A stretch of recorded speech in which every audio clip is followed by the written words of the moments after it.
Shamlaji અણસોલ checkpost પાસે મોટી કાર્યવાહી। દેશી બનાવટની 3 પિસ્તોલ અને 18 ચૂતા કારતૂસ ઝડપાયા છે। હીરો હોન્ડા બાઇકમાં ગુપ્તખાનામાં છુપાયેલા હથિયારો હતા। ગાઝિયાબાદના વિરેન્દ્રકુમાર ચંદ્રપાલ ઝડપાયો છે। પોલીસને જોઈ આરોપી ભાગવાનો પ્રયાસ કર્યો હતો। 1,40,400ની નોટ અને મુદ્દામાલ પોલીસે જપ્ત કર્યો છે। શામળાજી પોલીસે હથિયાર અધિનિયમ હેઠળ ગુનો નોંધ્યો છે। આરોપીને 7 દિવસના રિમાન્ડ મંજૂર થયા છે। અમદાવાદની 73 લાખની લૂંટ અને ફાયરિંગની કેસમાં સંડોવણી ખુલી છે। લૂંટના ઈરાદે આરોપી નીકળ્યો હતો।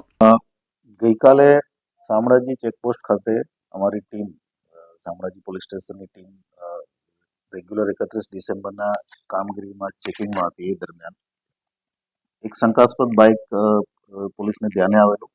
વધારે ડીપમાં પૂછપરછ કરતા એણે ગોળ ગોળ જવાબ આપ્યા હતા, એટલે એને કારણે થઈને આખું બાઇક ચેક કરતા એ બાઇક સવાર જે હતો બિરેન કરીને એ ઉત્તર પ્રદેશના ફરુખાબાદથી બાઇક લઈ અને 2 દિવસ પહેલા નીકળેલો અને લૂંટના ઈરાદે અમદાવાદની આજુબાજુ અથવા અમદાવાદ સિટીમાં ક્યાંય લૂંટ કરવાના ઈરાદે એ 4 લોકો એક સાથે નીકળેલા અને એમની પાસેથી અમે 3 કટ્ટા દેશી ઇન્ડિયન મેડ ગન અને 18 જીવતા રાઉન્ડ કબજે કરેલા છે।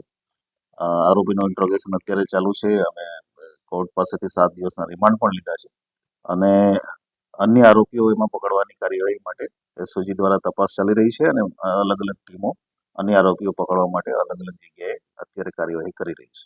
આવી જ અપડેટ્સ માટે જોતા રહો TV 17 ગુજરાતી, તમારી સાથે તમારી માટે।